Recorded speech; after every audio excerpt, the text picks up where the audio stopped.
adalah ASB is almost zero risk. Zero risk lah, right? Sebab kalau kita tengok emas pun, emas mungkin kita beli hari ini, besok ada kemungkinan jatuh. Atau mungkin kita beli untuk contoh kalau kita beli untuk RM10, mungkin dia boleh jatuh RM8 ke RM7.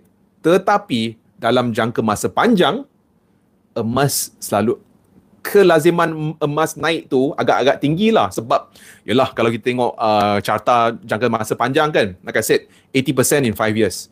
Dan untuk tahun ini emas telah naik 30% untuk tahun ini, which is really good, really good, excellent.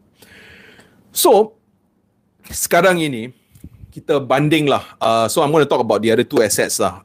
Saham dengan Bitcoin. Okay.